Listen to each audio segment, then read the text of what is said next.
This presentation, I will demonstrate cleaning contacts on a Western Electric 35 type touch-tone dial. One of the issues with age and a phone that's not used very much, over a period of time the contacts will develop a film and they will no longer satisfactorily make, which means they will not produce a tone, or there is a switch contact that mutes the receiver element and you won't be able to hear much of anything if that contact has gotten dirty. I'll quickly show adjusting the touch-tone frequencies on a touch-tone pad. I recommend that you not do that unless you have a tool and you must have a frequency meter.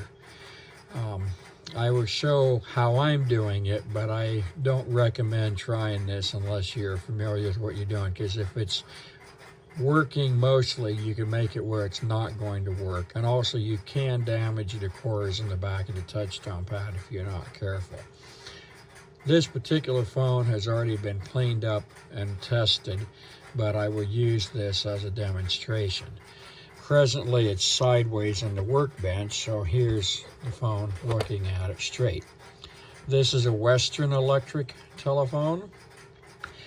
ITT, Stromberg Carlson, and Automatic Electric all had touch-tone pads that were polarity sensitive and mechanical contacts.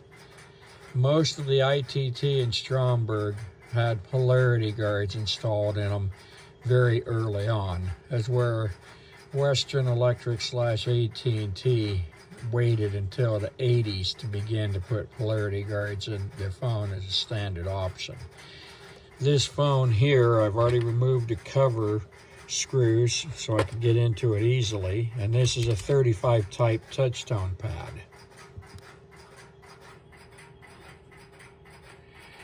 And the information for the dial is right here on the touch-tone pad. This is usually a 35 type Y dial. These dials, the numbers I should say on these dials, they had different numbers for different configurations. For what I'm showing in this video, it's not going to matter as long as it's a mechanical dial. If it's got a 72 here, it's an electronic solid state dial. There is no adjustments to be made. You would need a flat blade screwdriver to remove the base cover screws, and then to remove the touch-tone pad from the mounting of the base, you got a screw on the left and the right side.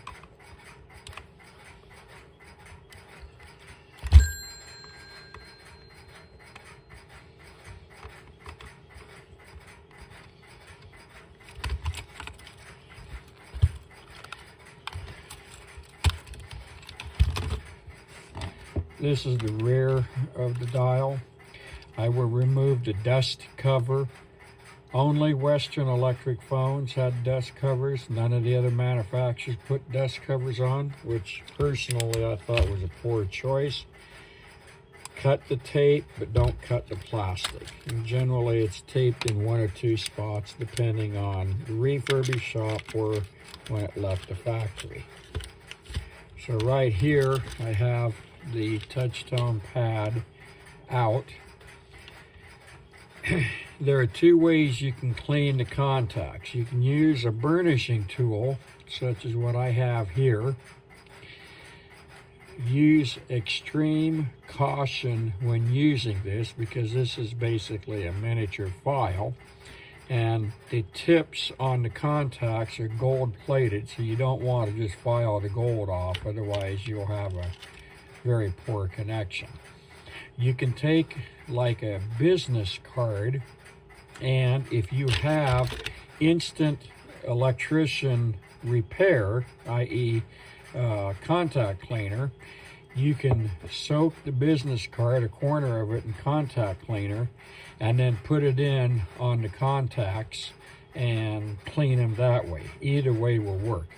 I recommend the business stock, and you don't want glossy. You want the heavy, thick paper that's kind of rough, because between the contact cleaner and the paper, you have kind of a file, but it's a very, very gentle file. For this video, I'm going to use my burnishing tool to do it. So there's a contact, depending on if it's a row or column on the dial, there's contacts all the way around the touchtone pad. So when you push a button, you short two pins together, two wafers. So in this case, you can take and file the contacts.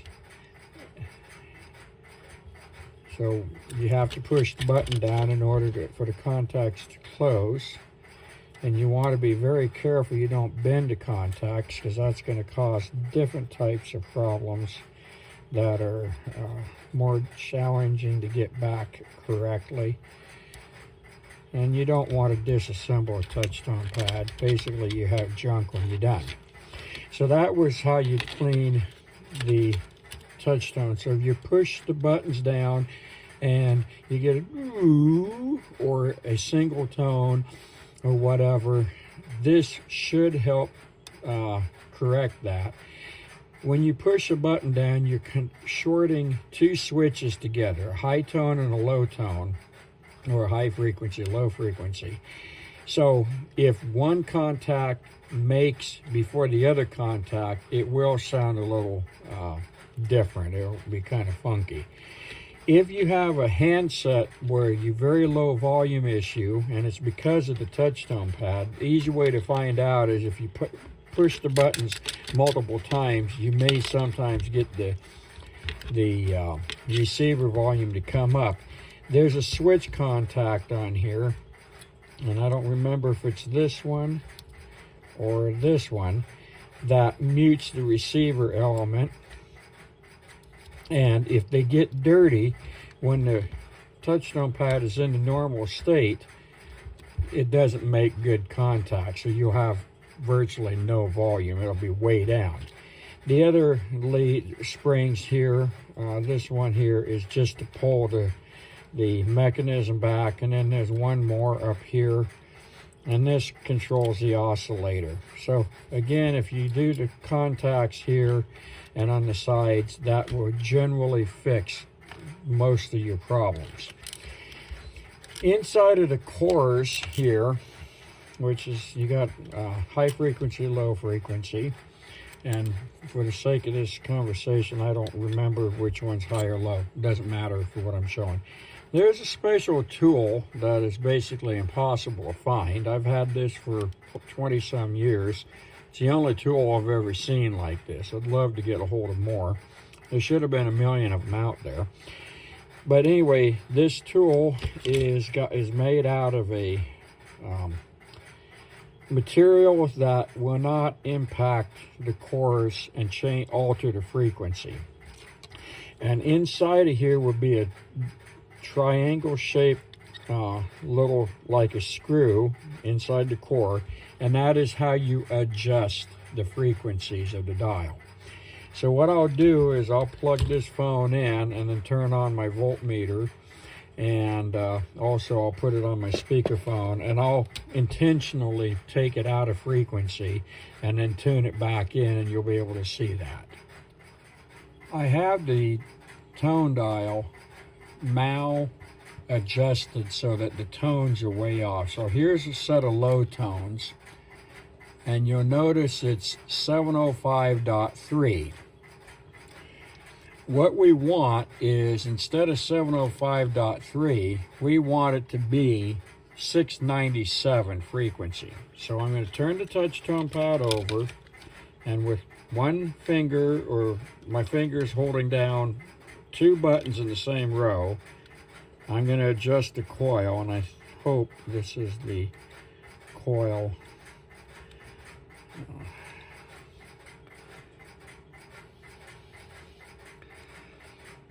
That's a real bummer.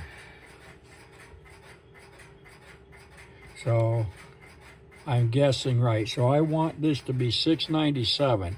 So I'm way high. So I'm going to drop this down 697. So we're at 697. Don't care about what the last digit is. It's going to be all over the place, especially with step-by-step dial tone. So now when I push down buttons 1 and 4, I'm going to have the high tone. And right now it's at 1196, and I need to be at 1207. Sorry, 1209. So I'm going to move to the other coil here. And we're going to increase that. So there's 12, 3, 6, 7, 8, 9. Yeah, it's jumping all over the place. So I'll do a little bit more.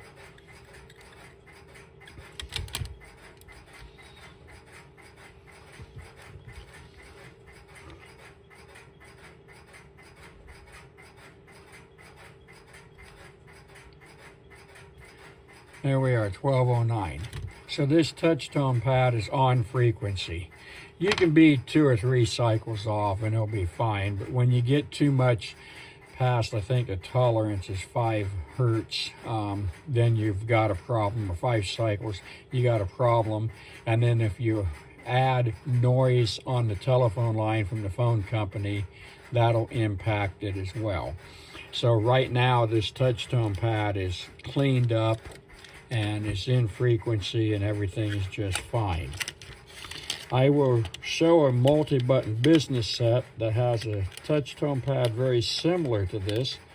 And the phone I'm going to show briefly is one of my own personal phones out of our house. And I've been unable to make phone calls from it for about 2 years because I've been too lazy to unplug it and bring it out and fix it. This is a Western Electric 2565 telephone set. This is one of my personal phones that I use in my home. I'm going to select the line key and then I'm going to go on my speakerphone. And I have dial tone off my step system, so I'm going to press a single button. And of course it's going to work right now. But yeah, here's one that's not. So when I push the button, I don't necessarily always get the tones that I need. Sometimes it'll work, sometimes it won't. Most of the time it don't.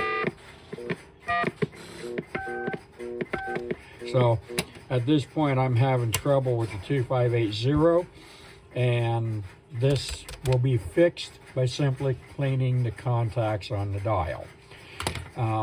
While I have it here on my workbench, I will go right ahead and test the frequencies to make sure it's on frequency. Got to go to this much trouble, I might as well. So the touch tone pad mounted the same way.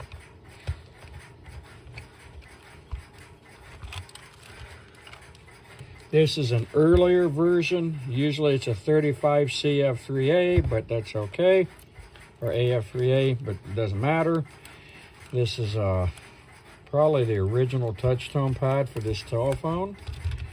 And the tape is definitely factory tape. I've had this telephone for probably 35 years, maybe longer.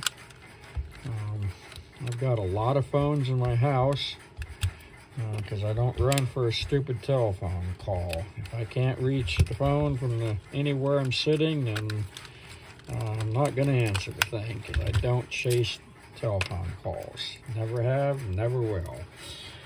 So this tone pad also, the star key and the pound key, the material that they use seem to discolor over time, and people have taken these dials apart. I don't.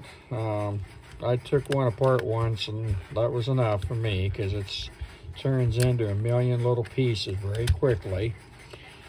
You can kind of sand them down. The way that the buttons on the telephones were made, at least the early phones, was double molded. So the button that's gray was molded gray with the white letters not part of the mold, and then they went through and they re-injected a different color of plastic, so you can file that down, sand it down, and get back to the gray and the white, and you're not going to file off this because it goes all of the way through the button. This dial, of course, because this is a speakerphone capable phone, has a lot of wires on it, a whole bunch more than the residential phone, but that's okay. As far as the maintenance of it and repair, it's the same thing. The leaf springs up here and all that they've made are definitely a different configuration. So once again, I'm going to go ahead and clean the contacts because I'm here. I can't see this in the camera.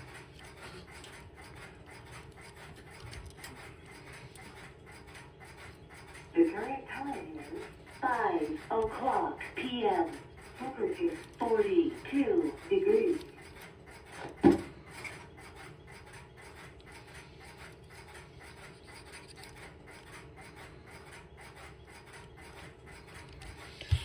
So those contacts have to do with turning the oscillators off and on, muting the handset.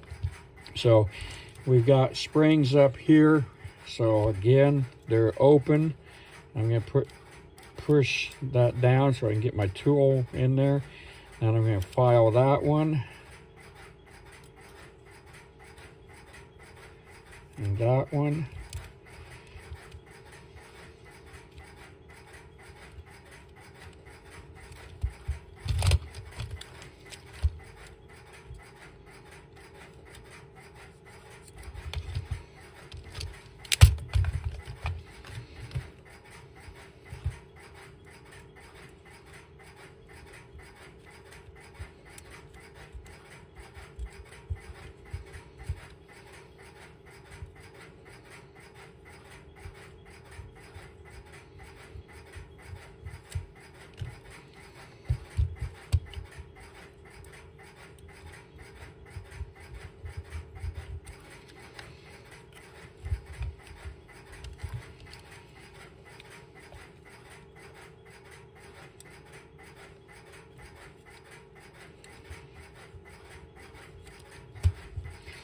Alright, so I've basically cleaned the contacts, so I'll put the dust cover partially back on.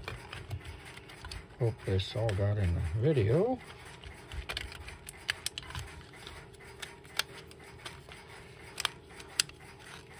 And you always want to put replace the dust cover. So I'm going to press the line key, and I have dial tone, and my touch tone pad is on frequency, so we're listening. So let me do that again. So 697 and 1206. Well, it's off slightly. So what I'm going to do is here.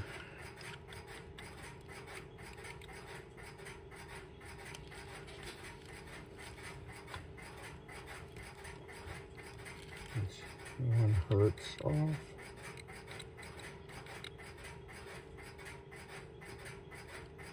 There we go, 1209. So this touch tone pad should be good to go all of the way. So let me press my speakerphone on, and I have busy.